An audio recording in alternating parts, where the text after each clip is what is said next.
I've been an independent journalist for nearly a decade, born and raised in a small Appalachian town in northern West Virginia, where the fog seems to cling to the pine trees like a secret. I always thought I'd heard every kind of ridiculous small-town legend, until I returned home after years away. What I found wasn't just some ghost story. It was a trail leading to something real, something no one wanted to touch, as if silence were the only form of protection. Ever since I was a kid, I'd heard rumors about an old house built long before the Great Depression, where a woman supposedly died screaming alongside her grandchildren during a brutal winter.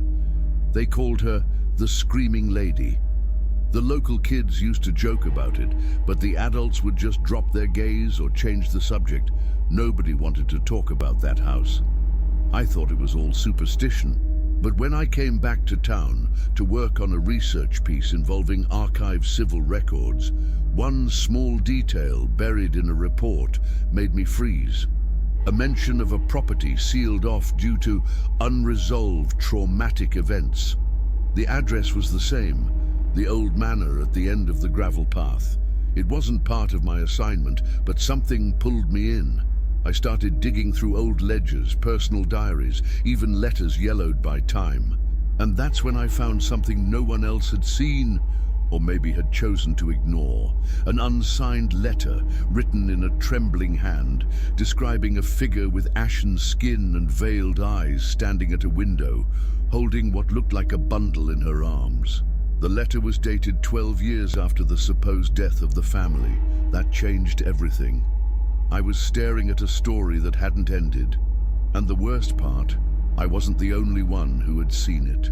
If you're the kind of person who can't resist these types of stories, hit that subscribe button, turn on the notifications, and drop a comment sharing the scariest thing that's ever happened to you. Because what I'm about to tell you still haunts me every time I close my eyes. I never imagined something I heard as a child would become an obsession. But there are questions that don't let you sleep. What if the story was true? What if someone or something was still inside that house? That letter wasn't a coincidence.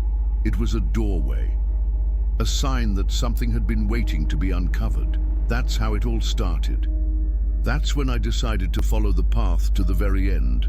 The letter I found wasn't catalogued. It bore no official stamp. It was wrinkled, its edges singed, hidden among abandoned property records. What caught my attention wasn't just the content, but the fact that someone had deliberately placed it among irrelevant documents, as if trying to bury it forever. It began simply, almost like a confession. I saw her too. That's what made me keep reading. The person described a night when, after leaving a bar in Shiloh Creek, they'd stopped to relieve themselves near the edge of the old property. They swore that when they glanced toward a second-story window, they saw a pale woman with tangled hair and completely white eyes staring at them from the darkness. In her arms, they said, she was holding something small. Looked like a baby wrapped in rags, the letter read. The account contained details no one else had ever mentioned. It wasn't just fear, it was sorrow, grief. The writer claimed the figure seemed to be pleading, not threatening. That disturbed me more than any violent apparition would have. But what really unsettled me was the date at the end, December 1998. That was over 70 years after the pneumonia outbreak that, according to town law, had wiped out the family. Up to that point, I had dismissed everything as an overblown rural myth. But this letter felt different. It was written by someone who wasn't seeking attention or drama. Someone who had witnessed something unexplainable and chose to write it down, even if deep down they knew no one would ever believe it. I felt a chill down my spine as I finished reading. I folded the letter and just sat in silence. What if I wasn't alone in what I had experienced? What if others had felt it too and just kept it buried? What began as simple curiosity became personal, not because of the letter itself, but because of the tone, the desperation in every word. Like the writer still hadn't shaken off what they saw that night. I went home that evening with the letter tucked inside my notebook. I spent hours turning it over in my mind. My family noticed my silence, but didn't ask. I didn't know how to explain what I was feeling. That's when I knew reading about it wasn't enough. I had to see the house for myself, and I wasn't going to wait for someone else to do it. I barely slept that night. Every time I shut my eyes, I saw the letter's phrases over and over, like they'd been burned into my mind. It wasn't just what it said, it was what it made me feel. The letter wasn't telling me something, it was urging me to do something. The next morning, I ate breakfast in silence while my mother chatted about trivial things. The neighbor selling her bakery, the city finally fixing the main road. I nodded, barely listening. I'd already made my decision, even if I wasn't ready to say it out loud. That same afternoon, I went to the town's bus station.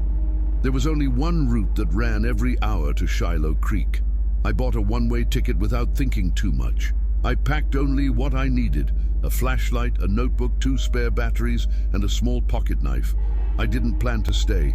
Just go in, take a look, and leave. I lied at home. Told them I was staying over at a high school friend's place I hadn't seen in years. My mother hesitated, but didn't press.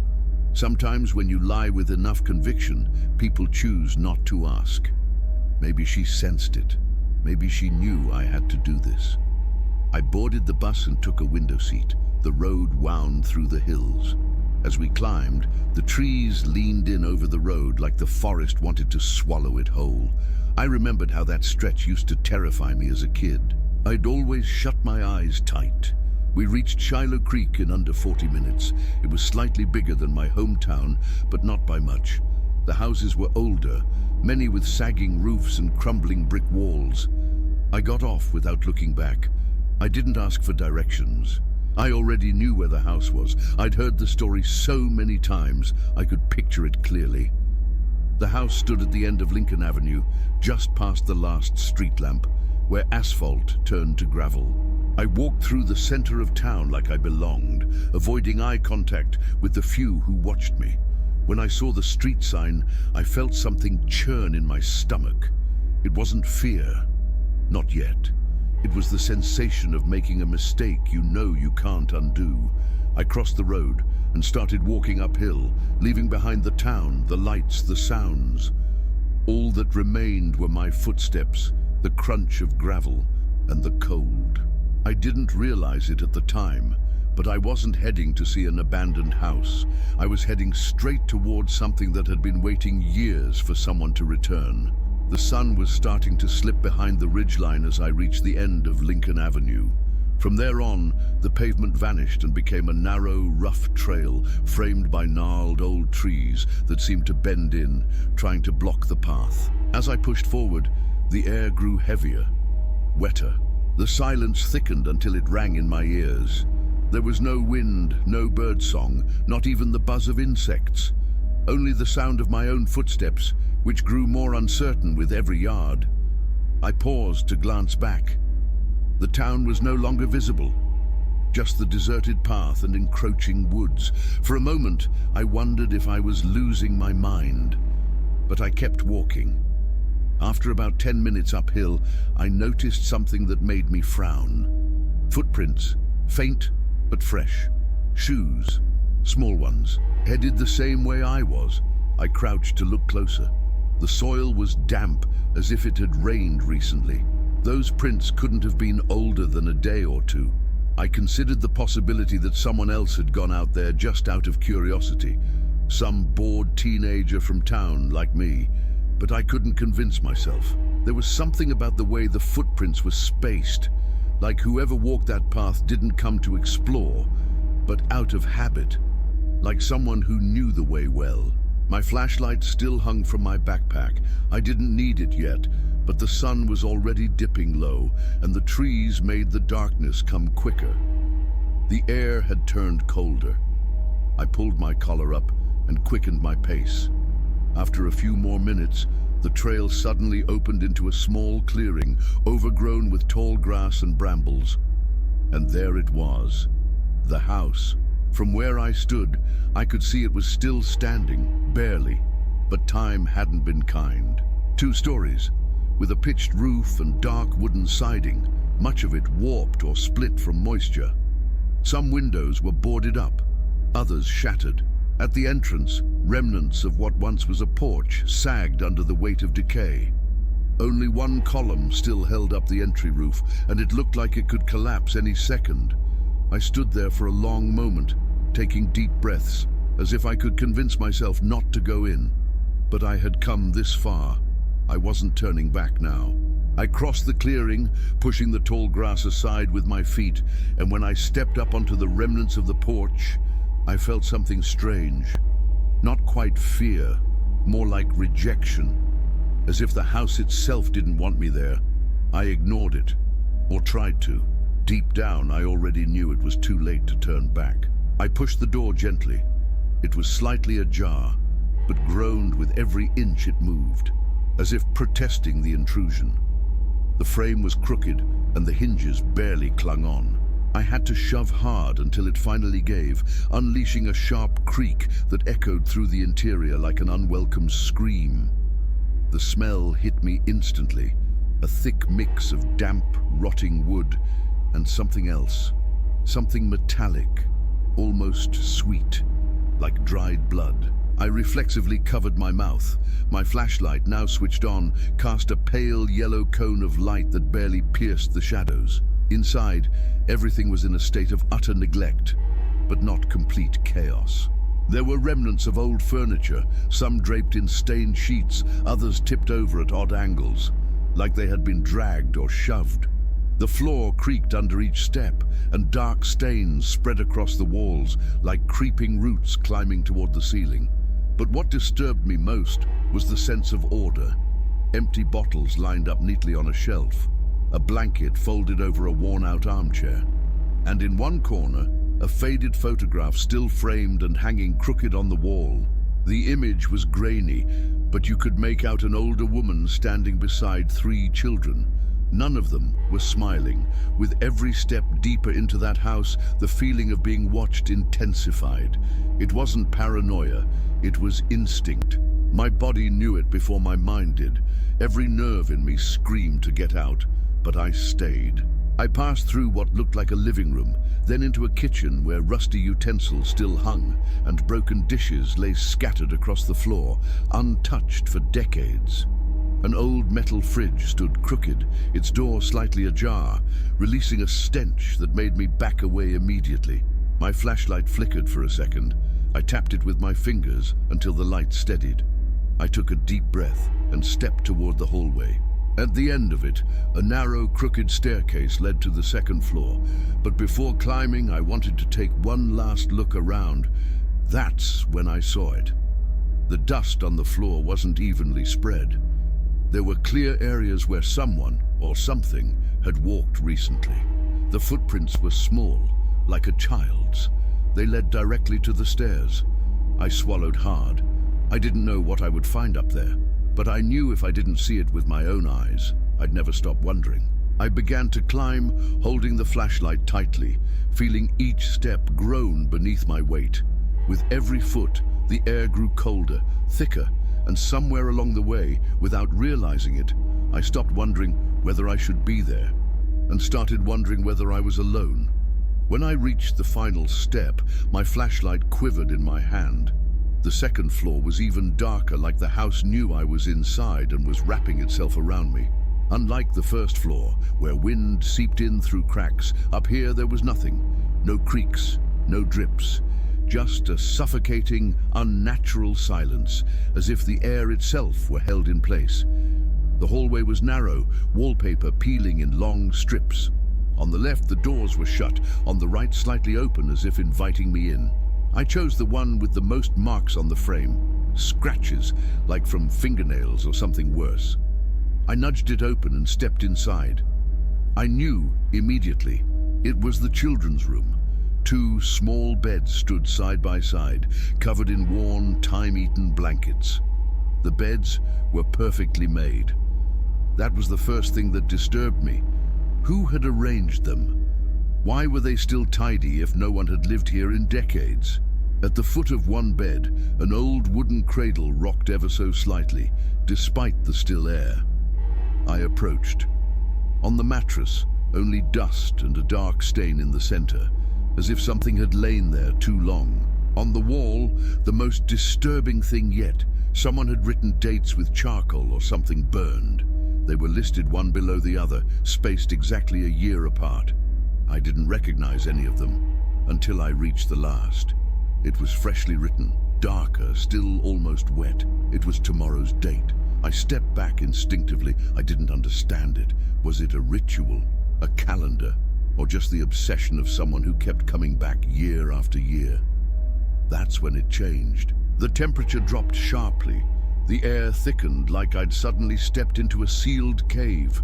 My breathing became heavy. I turned toward the door, half expecting to see someone, but there was nothing. I forced myself not to run. I walked back into the hallway, closing the door slowly behind me. I felt like if I left it open, something might come out.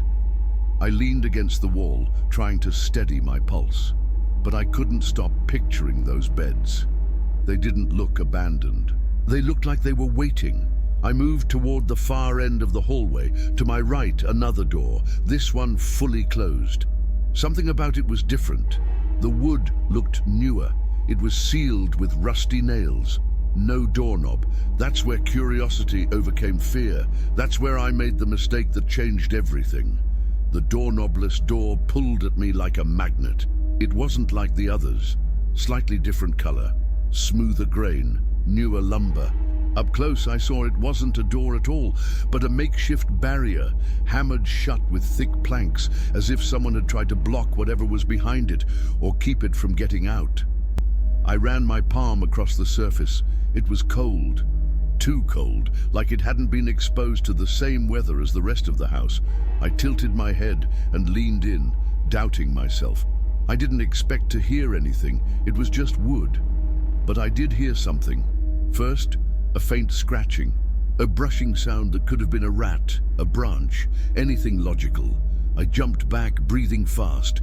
Then I laughed nervously, trying to shake off the scare. It was all in my head, just tension messing with my senses. I leaned in again, heart slower now, pressed my ear to the wood once more, and then I heard it, a whisper, not wind, not an animal, a human voice, not loud, not clear, a faint, muffled murmur, like someone on the verge of tears.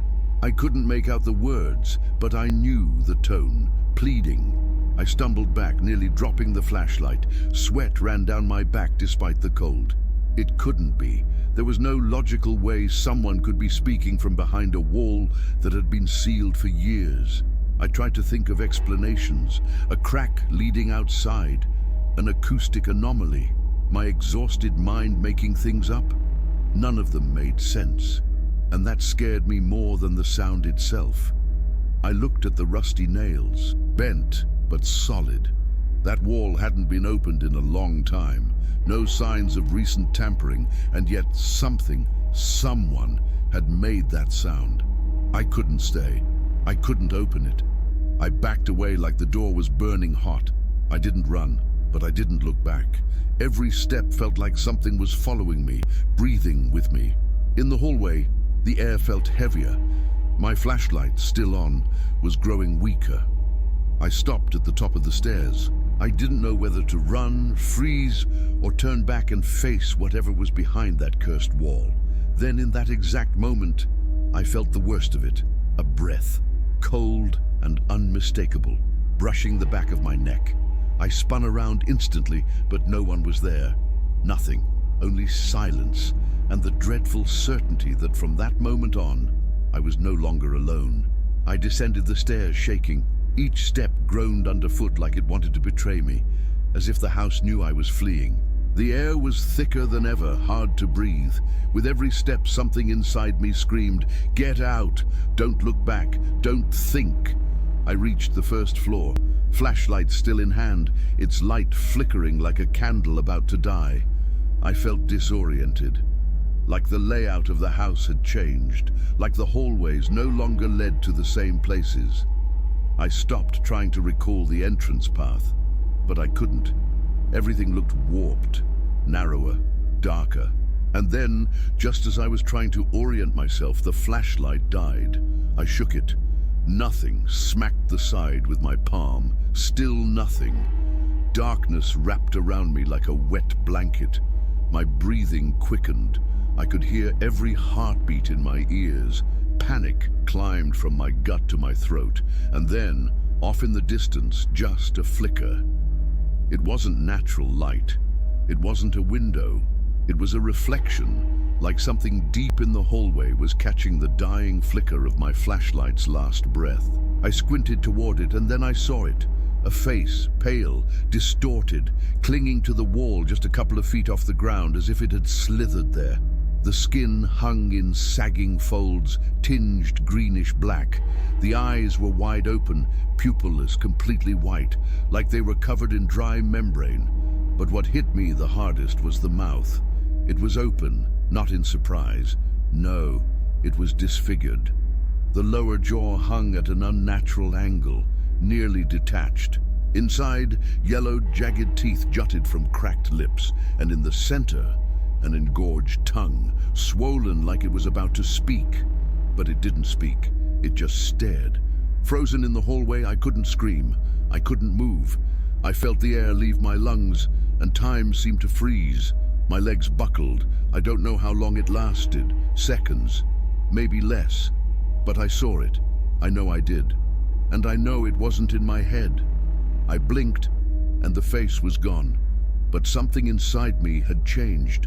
My body on autopilot turned and bolted. I tripped over something, I don't know what. Maybe a table, maybe a piece of furniture. I didn't stop.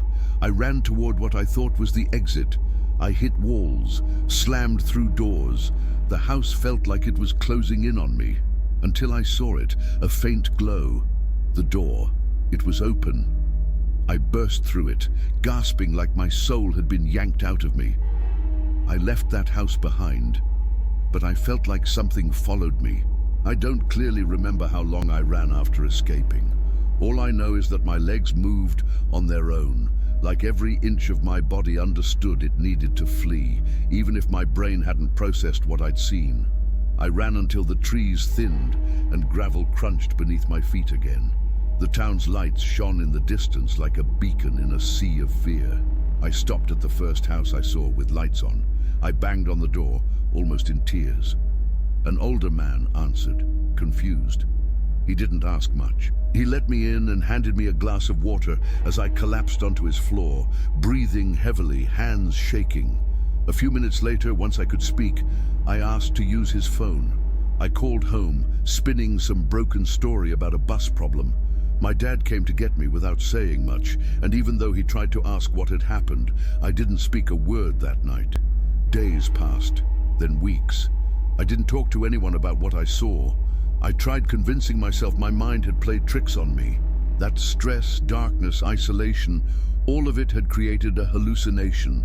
I repeated that to myself every night before bed, until something shattered all remaining doubt.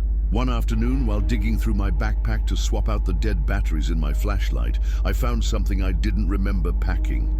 It was an old cloth, folded neatly. Dirty. Stained. The moment I touched it, a chill ran through me. I slowly unwrapped it. There was nothing inside, and that was the worst part. It was just the right size to wrap around something small, like a doll or something else. Nothing was there, but the center was sunken, warped, like something had rested there for a long time. I smelled it unintentionally. It had a sour, damp odor, familiar, the same stench that had filled the children's room. I froze. I wrapped it again, stuffed it into a box, and shoved it deep into the back of my closet. I didn't sleep that night, and it wasn't the last time. From that point on, I started hearing noises in the house, small at first, footsteps in the hallway when everyone was asleep, the wood creaking, faint whispers barely audible. My dog, who always slept near my door, began avoiding that part of the hall. He stayed in the living room, whimpering quietly after sunset. I told myself it was just stress. But one night, I woke up with the crushing feeling that someone was watching me from the corner of my room, and I understood I hadn't left that house alone. I had brought something back with me, and the worst part was, I didn't know what it wanted. I thought it would fade over time, that the fear would pass, that the sounds would stop, that life would return to normal, but it didn't. Each day, the presence grew stronger. It wasn't just whispers anymore. It wasn't just the feeling of being watched. It was something heavier, more real. One night in mid-December, nearly a year after I'd visited that house, I jolted awake. No specific sound had triggered it, just the overwhelming certainty that I wasn't alone in my room. I opened my eyes. For a moment, everything seemed normal, but when I tried to move, I couldn't. I was paralyzed, eyes wide open, arms locked, breath short. And in the corner of my room, a silhouette. It didn't move. It didn't breathe. It was just there, watching. It had no face, only darkness, concentrated and dense like a void. I didn't scream, I couldn't. And then I heard it. A scream, not human. A drawn-out, gut-wrenching wail that filled the room like it was coming from every wall at once. A cry of loss, of rage, of pain, as if someone's soul was being ripped apart. I shut my eyes tight, feeling my eardrums vibrate, and then silence. When I finally could move, I turned on every light. I searched the whole house. No one, no